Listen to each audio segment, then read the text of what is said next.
Good morning, everybody. My name is Gavin, and you're watching Successful Sunrise. Today, I'd like to talk about 8 science-based sleep hacks that actually work. If you're in college, chances are you've pulled at least one all-nighter. It feels really productive until you wake up the next day and you feel like you can't even think. And when it comes to being in college, I'm sure you have enough caffeine, motivation, study tools, but not enough sleep. Many people believe they can catch up on sleep really easily through naps or sleeping longer the next day. According to the CDC, adults aged 17 to 25 need at least 7 to 8 hours of sleep, yet most students average less than 6 hours of sleep a night. Sleep is one of the most important things because it strengthens your short and long-term memory. It improves your problem solving and creativity. It regulates your mood and motivation. And finally, it supports immune system and metabolic health. Without optimized sleep schedule, each day will feel low energy and like a drag.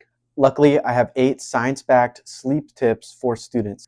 Most importantly, all 8 of these tips are free, effective, and grounded in neuroscience. Number 1, the most important thing you can do to optimize your sleep, especially as a student, is to have a consistent bedtime. Your body runs on a circadian rhythm, which is essentially a 24-hour clock. Going to bed at the same time and waking up at the same time and viewing morning sunlight sets your circadian rhythm and makes it easier to go to bed every night. If you aim to go to bed in a 30-minute window every single night, you'll be able to fall asleep a lot easier and wake up even more focused and energetic. The second thing you can do to optimize your sleep schedule is cut that caffeine. Don't drink any caffeine later in the day. Caffeine can actually stay in your system for up to 8 hours. If you have any caffeine in your body, it'll be extremely difficult to fall asleep. Caffeine is a potent psychostimulant, and it primarily functions as an adenosine receptor antagonist. Throughout the day, your neurons burn ATP and release adenosine as a metabolic byproduct. As adenosine binds to specific receptors in your brain, they inhibit the release of excitatory neurotransmitters such as dopamine and glutamine. Caffeine is structurally similar to adenosine, and because of this structural similarity, caffeine can bind to the same receptors without activating them. But because it takes time to metabolize, even after the caffeine buzz fades, it can take 10 to 12 hours or even longer for the majority of the caffeine to leave your system. Even if you feel sober, the remaining caffeine in your blood can disrupt your sleep architecture. The third thing that you can do to help improve your sleep quality is something that has been very beneficial for me, and that is doing a brain dump before bed.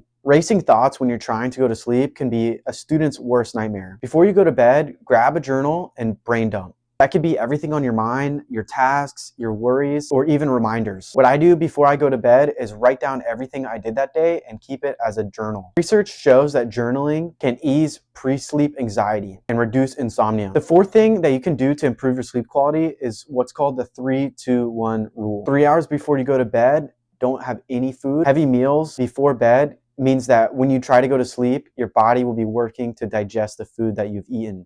Instead of your body working to repair the cells, it's focused on digesting food. 2 hours before you go to bed, no intense studying or work. It's important to have at least 2 hours to wind down before you try to go to bed. A good thing you can do instead of working really late at night is go on a walk or read a book. And then 1 hour before bed, no intense light or screens. If you have to be on a screen, use a blue light filter. The fifth thing you can do to help your sleep quality is keep your room very dark and cold. The ideal sleep temperature is 65 degrees Fahrenheit. Cooler environments cue your body to rest. The science behind cooling your room before bed is rooted in circadian thermoregulation. Your circadian rhythm doesn't just manage when you feel tired or when you feel awake. It also orchestrates a precise nightly drop in your core body temperature to facilitate sleep.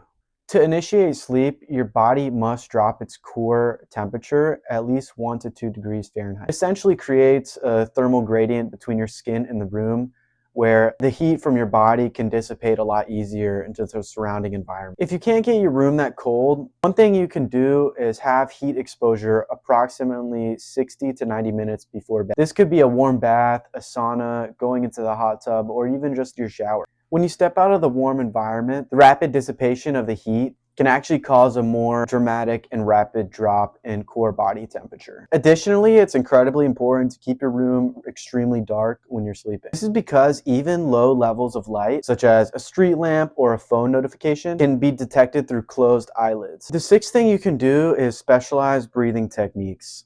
Before you go to bed, it's important for your autonomic nervous system to be in a parasympathetic state rather than a sympathetic state. That essentially means it should be in a resting state over a fight and flight state. Breathing techniques can really help relax your physiology and make it easier for you to fall asleep. Breathing techniques can also help you downregulate your cortisol, which is essential for falling asleep at night. If you have stress-induced sleep latency, or it's hard for you to fall asleep because you're stressed, that's usually a result of elevated cortisol. And breathing techniques can act as a switch for you to turn the cortisol off. One technique I like to use is the 4-7-8 technique. That's where you inhale for 4 seconds, hold for 7 seconds, then exhale for 8 seconds. Another amazing breathing technique you can do is box breathing, where you inhale for 4 seconds, hold for 4 seconds, exhale for 4 seconds, and then hold for 4 more seconds. If you do these, it'll help you slow your heart rate and reduce your cortisol. The 7th thing you can do to help your sleep quality is avoid being on your phone, even like an hour before bed. Scrolling on TikTok for just 5 minutes or checking those last-minute emails can actually cause a lot more damage than you think. If you really need to be on your phone right before bed, you can turn your phone on all red mode or black and white, and always keep the brightness really low. The 8th and final thing I'll say, which is morning sunlight equals nighttime sleep. I made a whole video about this, so go check it out. But essentially, if you spend even 15 to 20 minutes in the morning viewing morning sunlight, it resets your circadian rhythm, which helps you fall asleep a lot faster at night. So we talked about those 8 things. Number 1, set a consistent bedtime. Number 2, cut caffeine at least 1 p.m. or around that time. Number 3, do a little bit of journaling before bed. A brain dump can always help you lower your stress level. Number 4, doing the 3-2-1 wind down practice, where you don't eat for 3 hours before you go to bed. No intense studying 2 hours before bed, and no screens 1 hour before bed. Number 5, keep your room dark and keep it cold. Number 6, try some breathing techniques. Number 7, avoid being on your phone. Number 8, morning sunlight equals nighttime sleep. These are just 8 of the things you can do to really help your sleep. If you even do a couple of these things, and at least try not to do some of the very specific things like being on your phone or having caffeine, just implementing some small things like doing a brain dump or doing some breathing techniques can really help your sleep quality. Once you start implementing these things and do it consistently, you'll notice very soon your memory will come back to you long term and short term. You'll have improved problem solving and creativity. You'll feel a lot happier and your mood will be more regulated, and you'll literally become healthier. Your immune system and your metabolic health will become better. Some other really important things to harp on is that drinking before bed, drinking alcohol can really affect your sleep quality. So if you're going to drink a lot of alcohol, only do it sometimes. And honestly, that's probably the worst thing you can do for yourself in terms of sleep and health.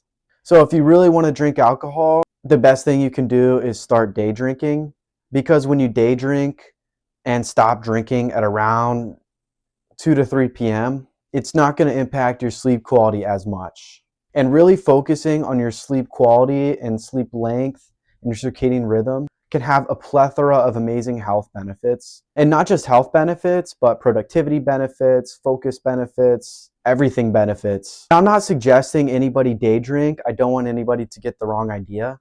All I'm saying is that if you want to maximize your sleep quality, day drinking is better than night drinking. Here's my challenge to you for the next week. Number 1, don't consume any caffeine after around 2 to 3 p.m., ideally 1 p.m. Number 2, right before you go to bed, do a brain dump, do some journaling, start writing about your day. Don't write anything too serious, just keep it simple. Summarize your day. Number 3, set your phone down, put it on Do Not Disturb, put it across the room so that you don't have to worry about any notifications. Number 4, dim the lights at least 2 hours before you go to bed. The light dimming will really increase your natural melatonin production and keep you feeling nice and tired. Number 5, keep your room as cold as possible. If it's hard to do that, you can always have a little bit of warm exposure before bed. Number 6, try to sleep at the same time every single night. I will say that that is probably the best thing you can do.